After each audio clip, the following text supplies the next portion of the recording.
Oh, thank you, Elspeth, for that introduction. And I also want to make sure everyone understands the MacArthur Foundation has been the sponsor for tonight's reception and for our dinner afterwards. And I want to thank her for that.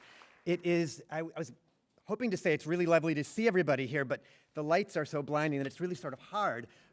When I was in the chair, I could look back, and it occurred to me I've never been in this room and seen so many people in this room that I know.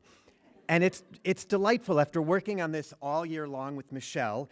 And I think, Michelle was going to be up here. I think our friendship is still intact. Is that true? If anyone knows any different, you can tell me on Wednesday when we're all done. But it's been a tremendous amount of work over the last year. And as many of you do, I'm sure, over the year I've tried to share with my family when I go home at the end of the day, tried to share with them some of what I've been doing. I often go away for conferences in October, and this year I said, well, no, I'm going to be home this year. We're going to go to the conference down in Chicago. Maybe I'd tell them a little story about raising money for the conference, and I'd get, Dad, could you pass the bread, please? Or I'd tell some of the exciting sessions that were going to be happening, and I'd say, wow, where'd we get this bread? So, no interest from the kids. And then one day, I mentioned that I just talked with Peter Sagal and invited him to speak to the conference. And my 12-year-old daughter's eyes opened wide, and she said, wow, that's cool. It hasn't happened again, but it happened that one time. And for helping make me look cool to my children, I have Lisa Mount to thank. Is Lisa here? Where are you, Lisa? Thank you, Lisa. Thank you for making me look cool and for introducing us to Peter Sagal. Lisa is an old friend of Peter's, and she put us in touch with him and helped persuade him to speak at our session tonight. As many of you know, Peter Sagal is the host of Wait, Wait, Don't Tell Me, the news quiz on NPR, heard by more than 3 million listeners every week on more than 500 public radio stations. Please join me in welcoming Peter Sagal.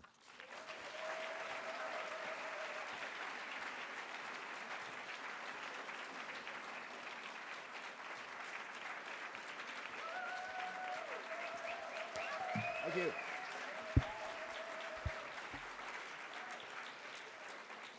Hi. Thank you, Peter. I feel like, and this is true, I'm not just saying this to make you, feel anything. I have a 12-year-old daughter as well, and she is utterly unimpressed with me. Hi, I have my notes here, and at the top it says, begin by talking about my own biography in the arts. Presumably I could remember that. And yet, this is the funny thing, I did not remember this until I met Vicki a moment ago, who's from the McKnight Foundation. Not only am I, formally, an artist, I am a creature of foundation arts giving. When I was a younger man, I was living in Los Angeles, where I met my dear friend Lisa Mount. We both worked at a theater. I as a literary manager, she as, basically, I think the best description of her job was the person who actually ran the theater. If you know Lisa, you're probably going, yeah. Until the people who actually were supposed to be running the theater figured this out and decided they didn't like that. And then things began to decline. But at any rate, I was living in LA, and I really wanted to be a playwright. And I think that Los Angeles, well, it was then, it may not be now, and it may be different for other people, but for me, it was a terrible place to have a life. It's a great place once you have a life to go and sell it, but I really needed to go somewhere I could write and become an artist, become a writer. And I was able to move to Minneapolis and do that for 3 years because of the Jerome Foundation, and then because of the McKnight Foundation. Their funding through the Playwright Center allowed me to move to Minneapolis. It supported me in a kind of classic starving artist way, but hey, it supported me. And there I became a writer and a playwright, and I met my wife, now the mother of my 3 children, and eventually started seeing my plays produced, which brought me to New York, which brought me to the attention of a particular director named Barry Edelstein, which brought me to the attention of NPR, which called me up one day and said, hey, we're doing this new show. It's going to be a funny quiz show. based on the week's news, Are You Interested? Which 13 years later brought me here. So, if not for the McKnight and Jerome Foundations, I would not be standing here. So let's hear it for them. But,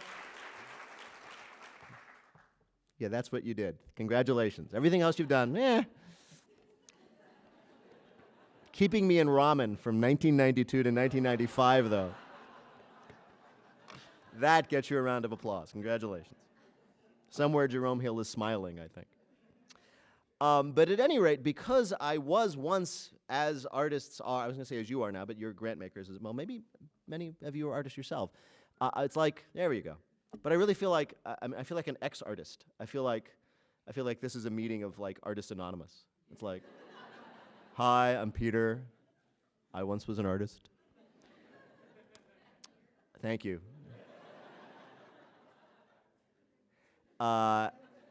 And I really once wanted to change the world and explain to the world exactly what was wrong with it through my art, and have the world say, thank you, Peter. We didn't understand that until you explained it.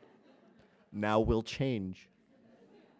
I didn't know which would come first, the Pulitzer or the Nobel, or the MacArthur Genius Award. If you're listening, I'm still up for that. And instead, now I make a living making jokes about Sarah Palin on National Public Radio. But, you know, that has its place, and I will mention that. I will actually get back to that in a minute, but I do want to establish the talking point that once I was a pretentious young artist dependent upon the generosity of people like yourselves. What I really wanted to do, though, tonight, in my role as sort of the first person you're hearing from in a formal way in this conference, is welcome you to Chicago. I've been living here for 13 years. Unlike other places, Chicago is a place that welcomes immigrants and visitors. In fact, somebody once said to me, Chicago is so desperate, particularly for celebrities, that if, like, an A-list movie actor had a long layover at O'Hare, they'll call him a Chicagoan. But I live here. I have lived here for 13 years, and I love it. It's my home now, and I think of myself as a Chicagoan. Chicago is an odd city because it is the most American of cities, and it is the major city most removed from America, you know, because we watch you guys flying overhead. Sometimes we go outside and wave on your way to the coasts. It's not historically, Chicago, the place where people came to pursue their dreams, per se. It's a place people came to make a living. This is a place where people came, particularly in the 19th century, but through today, to make stuff or to sell stuff, to ship stuff, to kill animals on an industrial scale. And if you look around the city and you see what things are named for, it's always merchants, manufacturers. The Field Museum, our great natural history museum, recommend it. Named for Marshall Field, guy who founded our department store, which until recently was called Marshall Field's, and Macy's bought it up. The place next to it, the Shed Aquarium, the president of Marshall Field, the guy who succeeded him, built an aquarium. I take my kids out biking in a beautiful arboretum called the Morton Arboretum. It's the former country estate of Joy Morton, who was the founder of Morton Salt, which is still based here in Chicago. Our founders weren't, you know, imaginative dreamers. In fact, the dreamers we bred, people like Walt Disney, a Chicagoan, Edgar Rice Burroughs, they took out for the coasts, you know, once they got going. But I like it because Chicago is a place where everybody is really expected to pull their own weight. When I lived in LA, which I did for the first 5 years out of college, everybody was waiting to do something. They were going to make a film, they were going to be a TV star, just as soon as they got their break, you know. In the meantime, they were waiting tables. But someday, they were going to be, everybody was larval, you know. They're all hanging from the ceiling in big cocoons going, I'm going to be a butterfly.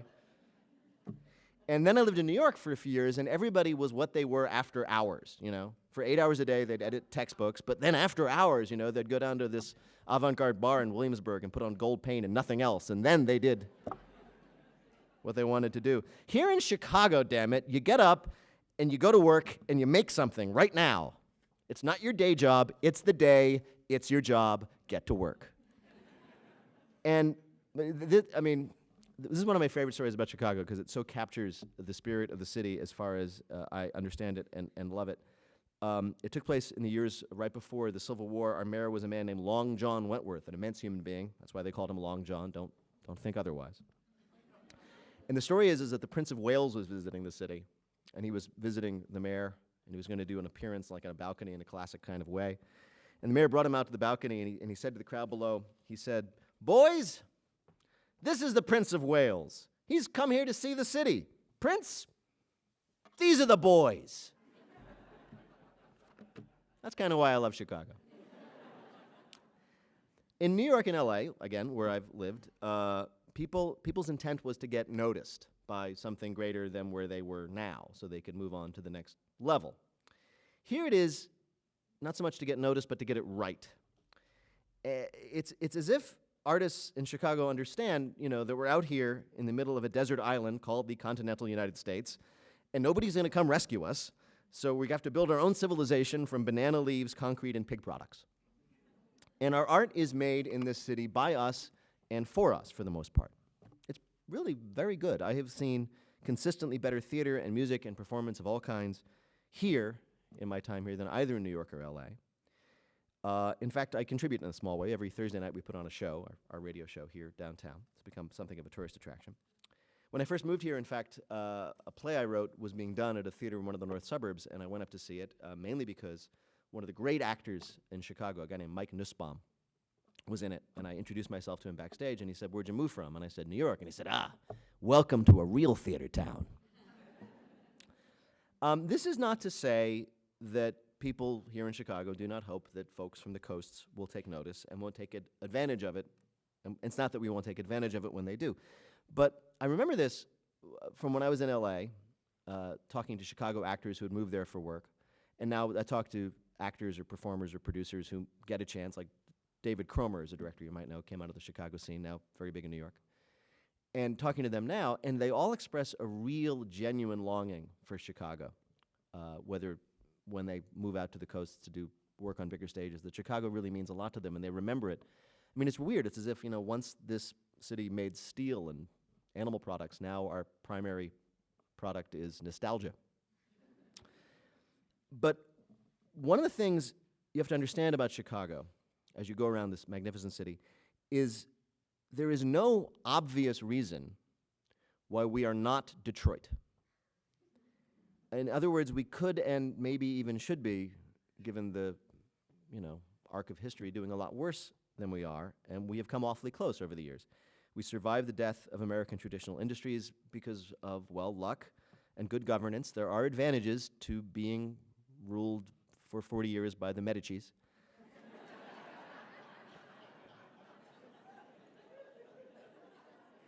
You think I'm kidding. And there's, geography is an advantage. As you know, we're sort of at this bottleneck. If you've been around the city at all, if you're anywhere in the upper Midwest and you want to go to the East Coast, you have to drive through the intersection of State and Madison in downtown Chicago. There's no other way. But a lot of our success and a lot of reason why we are still a capital of this country has to do with the arts. As you know, an artistic environment has a tipping point, or maybe, to use a more appropriate metaphor for this town, because this is where the first nuclear pile was created at the University of Chicago, it's got a critical mass that it has to be at in order for it to sort of take off and be self-sustaining. By the way, I actually talked to one of the, I was doing a discussion about the opera Dr. Atomic, which got its second production here, second I think, and we had a big panel with Peter Sellers and the composer whose name thank you, John Adams. And they had scientists who had worked on the Manhattan Project and had been at the University of Chicago working with Fermi on that first pile. And I said, how certain were you that you would not, when you started that first nuclear reaction, ignite the atmosphere and destroy the world? And he said, reasonably certain. We had double-checked the math, he said.